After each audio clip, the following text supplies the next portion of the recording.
Un ritorno al futuro o quasi è quello che attende i maturandi del 2021-2022, ci proiettiamo un po' in avanti a giugno in base alla bozza del Ministero dell'Istruzione e vi facciamo vedere tra poco anche un articolo apparso oggi sul Sole 24 Ore in esclusiva, in sostanza praticamente dopo, eccolo qua, dopo la prova orale del 2020, la tesina più colloquio del 2021, oggi, anzi quest'anno, dovremmo avere la terza modifica degli esami in tempi di pandemia con il rientro della prova scritta di italiano, più una specie di tesi di diploma e poi l'orale. Potremmo chiamarlo una specie di via di mezzo perché mancherebbe proprio quella prova specialistica di indirizzo a cui eravamo tutti abituati. Ne discuteremo oggi in questa puntata di Screenshot con Andrea Carletti, dirigente scolastico del Malignani. Buonasera a voi, buonasera. Buonasera. E poi abbiamo due studenti in collegamento con noi, Lorenzo Locati, studente del Liceo Stellini, e sempre, buonasera, e sempre dallo Stellini abbiamo Patrizia Ivan, studentessa anche lei. Buonasera. Buonasera. Allora, Carletti, se me lo permette, largo i giovani, io chiederei subito ai ragazzi che cosa ne pensano avere a che fare di nuovo con una prova scritta di italiano. Se l'avevano messa, diciamo, da parte e non pensavano che tornasse di nuovo fuori, a proposito, è pur sempre una bozza questa, oppure va benissimo anche la prova di italiano. E cosa vuol dire soprattutto non avere, in questo caso, latino e greco? Allora, comincerei con Lorenzo. Lorenzo, hai dato un'occhiata a questa bozza, cosa ne pensi? Sì, già nei mesi scorsi in realtà i professori ci avevano un po' accennato a queste indiscrezioni riguardo alla possibilità di fare il tema di italiano. Noi in realtà l'abbiamo accolta con piacere, più che altro perché da quando si entra in prima superiore ci si immagina come sarà il proprio esame. E avere comunque un'idea anche di normalità in un periodo del genere ci ha fatto piacere e ci fa piacere. Patrizia? Quindi siamo in realtà contenti. Bene, ecco. Questo è il tuo parere, Lorenzo. Patrizia uguale? Dello stesso parere? Sì, anche io la penso così, perché comunque fare un tema di italiano è sintomo e anche sinonimo di ritorno alla normalità quasi, che ci è mancata. E quindi sì, non penso che il tema di italiano, la prima prova scritta, sia un così grosso problema. Ecco, sarebbe stato un po' diverso con la seconda prova di greco e latino, però io penso che comunque sia un modo giusto per tornare a quell'esame che si faceva prima del Covid. Carletti, è un quasi ritorno alla normalità, giusto? Sì, l'idea di Patrizia che ha parlato della prova d'esame come sinonimo della normalità mi piace. In realtà c'è da godere del fatto che viene rivalutato il senso di una prova scritta all'esame di Stato e che si era persa negli anni passati, ma evidentemente c'è la voglia di rimettere in gioco certi elementi che non sono soltanto formali, sono elementi di valutazione di tutti gli studenti dell'ultimo anno, che passa attraverso il dimostrare di aver acquisito competenze. Nella prova di italiano innegabilmente ci sono delle competenze non soltanto di tipo linguistico, ma anche di tipo progettuale, di tipo culturale, di tipo trasversale rispetto alle diverse discipline che caratterizzano i corsi di studi. Io credo che dovremmo porci il problema di capire perché non è stata riproposta anche la seconda prova, ma penso che negli indirizzi, soprattutto gli indirizzi tecnico e professionali, la seconda prova spesso è legata ai laboratori, che sono quelli più a rischio con l'eventuale espandersi della pandemia nei mesi prossimi. Facciamo gli scongiuri, però effettivamente la seconda prova è altrettanto importante e potente nella ricerca di competenze come la prima. Chiedo ai due ragazze, Patrizia e Lorenzo, ricominciando un po' da Patrizia, anche come sono nati questi 2 anni di pandemia, se sono 2 anni, consentitemi purtroppo anche questa brutta rima, gettati via, oppure c'è qualcosa che è funzionato realmente, ha accelerato un percorso di apprendimento che magari non avreste immaginato? Patrizia? Per come la penso io, questi 2 anni non sono da buttare perché comunque sono sempre 2 anni di scuola che sono stati fatti in maniera diversa e diciamo che ha fatto capire alcune questioni che prima erano state lasciate in sospeso, per esempio la digitalizzazione, che credo che in un futuro prossimo anche sia fondamentale. Magari adesso è ancora troppo presto perché comunque credo che non fossimo tutti ancora pronti per questo passo, che comunque è un grande cambiamento nella vita sia dei professori sia degli studenti. Penso che siano propedeutici, diciamo, a un futuro. Sicuramente non sono da buttare perché comunque abbiamo scoperto i professori come persone, non solo come appunto docenti che impartiscono delle lezioni, sono stati in grado di comprendere il momento anche e di aiutarci nelle varie difficoltà che abbiamo incontrato. Quindi penso che siano stati in realtà utili e credo che sia necessario anche prendere il lato positivo di questi 2 anni. Paradossalmente, come dice insomma Patrizia, la distanza ha fatto crescere i rapporti umani, Carletti. Sì, c'è un fatto nuovo che non avevo osservato in una vita passata nella scuola come studente, come docente, poi come dirigente. Non avevo mai osservato l'entusiasmo con cui i ragazzi vengono a scuola in questo periodo e difendono i loro spazi e contrattano. Ecco, mi sembra che in questi 2 anni abbiamo acquisito un concetto diverso di scuola, che non è un concetto gerarchico, ma è un concetto fortemente legato alla comunità scolastica, quindi un principio di collaborazione tra i diversi attori della vita della scuola, e in tutti gli istituti va così, ne ho parlato tanto anche con dei colleghi, e il fatto nuovo è che non c'è più il tentativo di abbreviare il compito, di accorciare la fatica dello studio, anzi questo viene apprezzato per quello che è. Lorenzo, volevo chiederti che cosa invece, so che sei rappresentante di istituto al pari di Patrizia, che cosa invece non ha funzionato, quali sono le vostre istanze attuali, che c'è qualcosa che non va? Faccio un esempio, l'anno scorso si parlava tanto anche dei trasporti pubblici, questo è solo un esempio ma magari ce ne sono altri. Ma in realtà diciamo che questi 2 anni hanno alzato notevolmente l'attenzione sulla scuola soprattutto. Naturalmente tutto ciò che lo circonda è ancora in fase di rodaggio, ma perché siamo ancora in una situazione di emergenza. Però sicuramente sì, i trasporti pubblici sono un tema molto importante, perché soprattutto per studenti che vengono da fuori, da paesi fuori dalla provincia, è impegnativo venire a scuola e non è per niente facile, ecco. Altre problematiche però non ce ne sono di tale rilevanza, ecco. Si sta avendo la giusta attenzione, secondo me, per l'ambiente scolastico.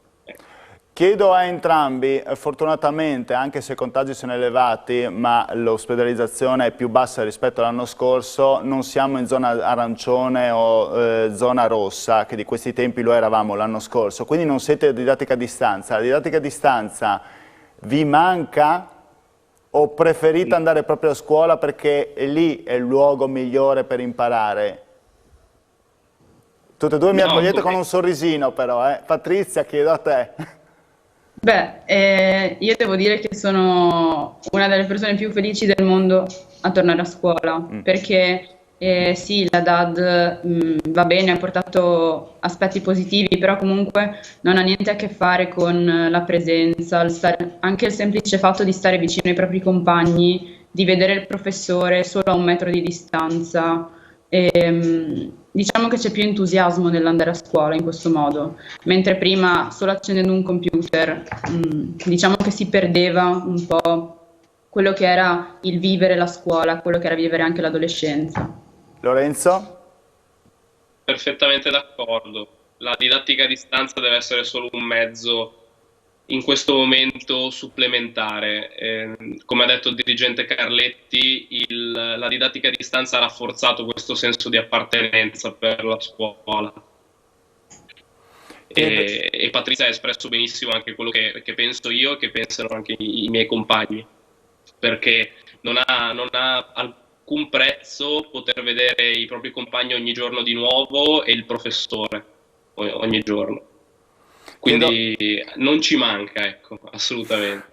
Chiedo a Carletti quanta confusione è stata fatta però fino adesso tra una classe sta in quarantena e quindi deve andare a didattica a distanza, se c'è un positivo, 2 positivi, 3 positivi, adesso sono 3 positivi ma già si pensa di nuovo a un positivo visto l'aumento dei contagi. Quanta confusione è stata fatta anche nell'organizzazione, credo, per un dirigente scolastico. Io credo che possiamo lasciare ad altri i conteggi degli infetti, dei contagiati, Sì. Ed è un lavoro di cui dobbiamo dire grazie all'azienda sanitaria che ha fatto un lavoro enorme in regione, in provincia, e va riconosciuto a questi professionisti di aver gestito una situazione molto molto complicata, alla quale non abbiamo potuto dare una mano perché noi non possiamo sapere, conoscere i dati sanitari. Però mi sembra che della questione DAD, io metterei da parte la DAD come didattica a distanza, che esprime la separazione. Sì. Brutta anche come parola. È brutta come parola, però c'è un altro acronimo che è la DID, la didattica integrata digitale. Ecco, è lì che vorrei andare a parare, perché la DID sta a indicare una soluzione blended, mescolata, tra 2 tipologie di didattiche che possono anche stare insieme. E quindi ogni docente potrebbe riservarsi una lezione in presenza, una parte di didattica quindi insieme con i ragazzi, e poi assegnando dei lavori anche nella didattica a distanza potrebbe costruire delle forme di insegnamento che sono quelle che si sperimentano in questi ultimi anni. Ecco, la crisi pandemica ci ha insegnato quindi a guardare a queste tecnologie non soltanto come un tabù, ma veramente come una possibilità maggiore per il futuro. Allora, io saluto Lorenzo e Patrizia, grazie per essere intervenuti nella nostra trasmissione. Poi. Per Capodanno festeggerete famiglia? Famiglia, sì. Gruppi ristretti? Gruppi ristretti. Sì. Okay, perfetto. Ciao ragazzi, buon lavoro in consiglio di istituto. Grazie. Anche a voi, arrivederci. Ciao. Pubblicità.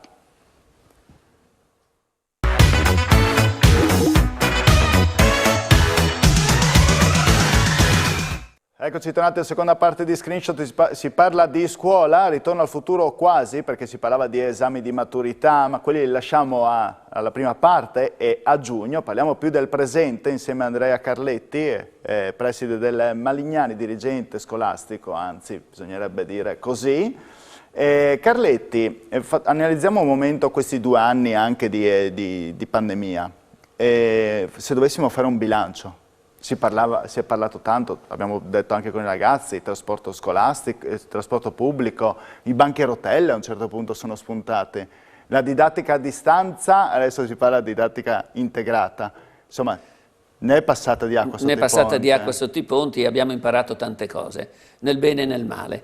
Abbiamo capito che le tecnologie ci hanno salvato da un silenzio assoluto, che se non avessimo avuto le tecnologie che il Ministero ci ha fornito elargendo grandissime somme a tutte le scuole italiane, non avremmo potuto arrivare. C'è stata una rapida evoluzione del sistema in questo senso, ma come dicevo ai ragazzi, secondo me non deve essere perso questa esperienza.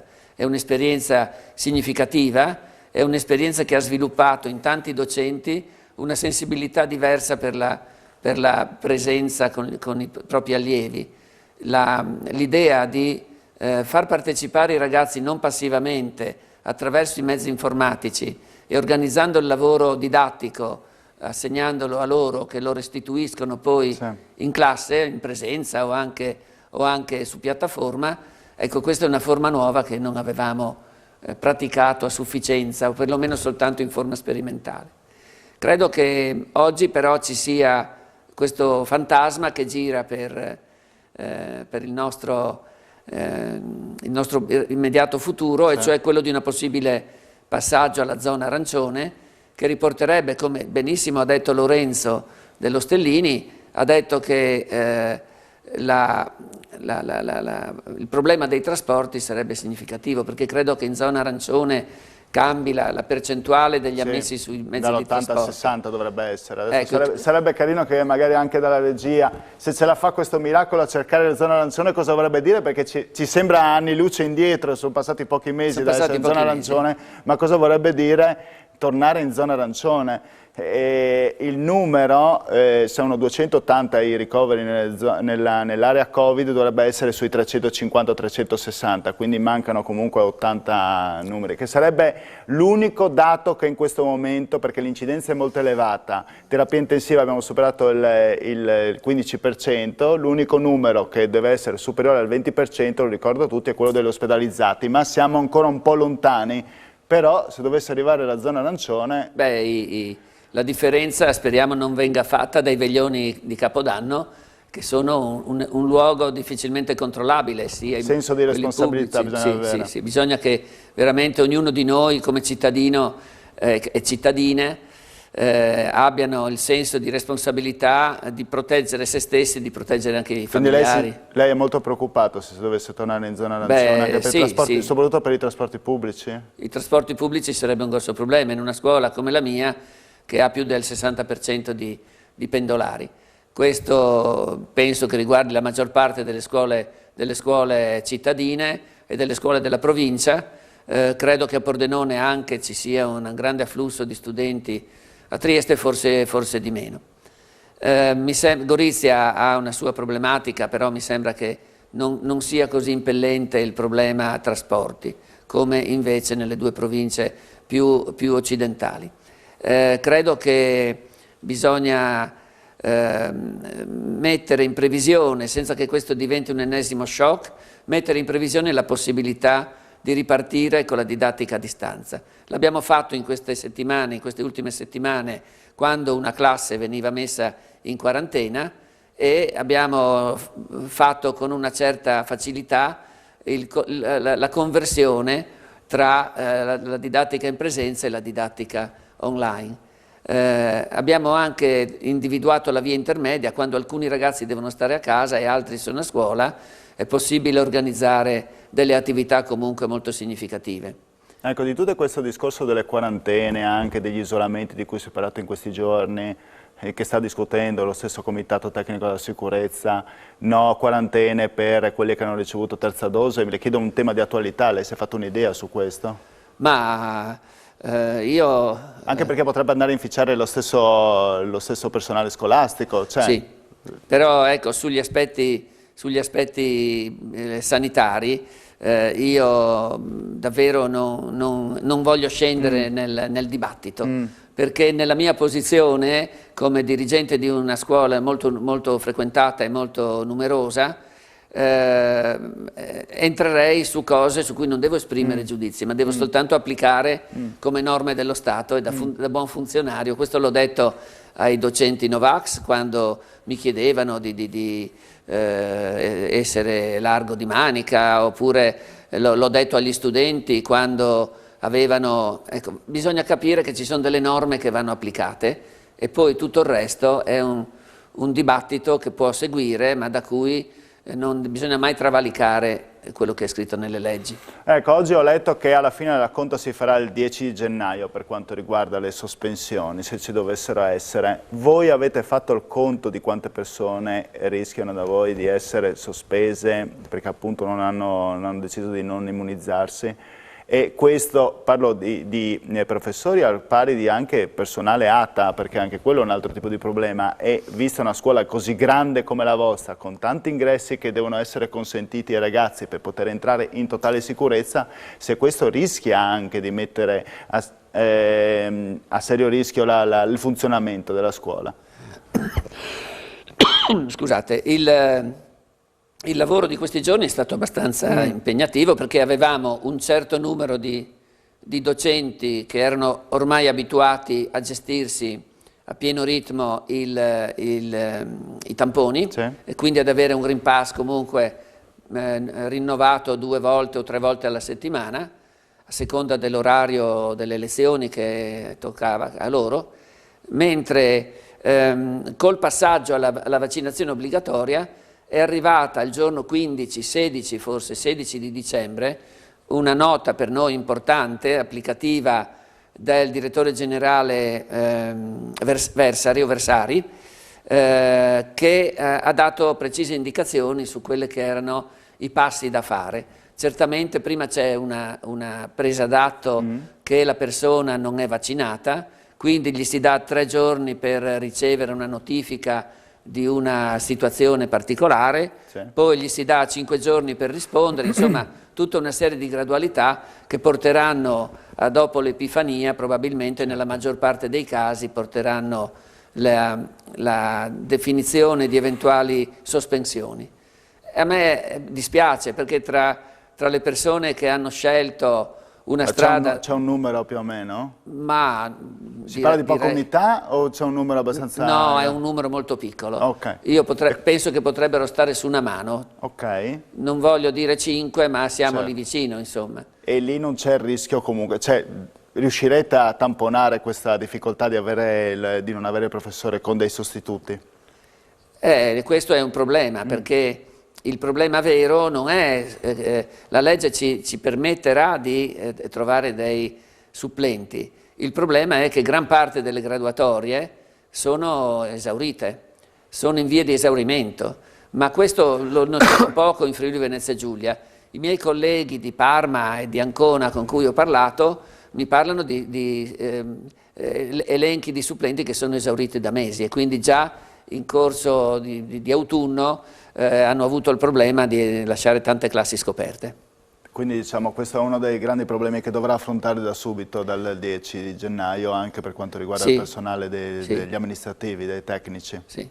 Abbiamo senz'altro un personale tecnico importante nella scuola, perché riassettano i laboratori tutti i giorni e permettono anche tutte le funzioni informatiche della scuola. Sono in generale persone disponibili, però è giusto che loro siano coerenti con un loro pensiero. Certo. Io su quello non voglio entrare. Però lei, come ha detto prima, è un funzionario, quindi esatto, deve eseguire applico le regole. la norma, quindi esatto. Devo farmi capire anche da loro che... Tante volte deve trovare lei la soluzione per gli altri. Così è, sì, grande problema. Bene, io la ringrazio Carletti per essere venuta in trasmissione. Grazie a lei, grazie ai telespettatori. E io vi ringrazio, ci vediamo domani sempre con Screenshot, solita ora alle 19:45, non mancate, grazie, arrivederci.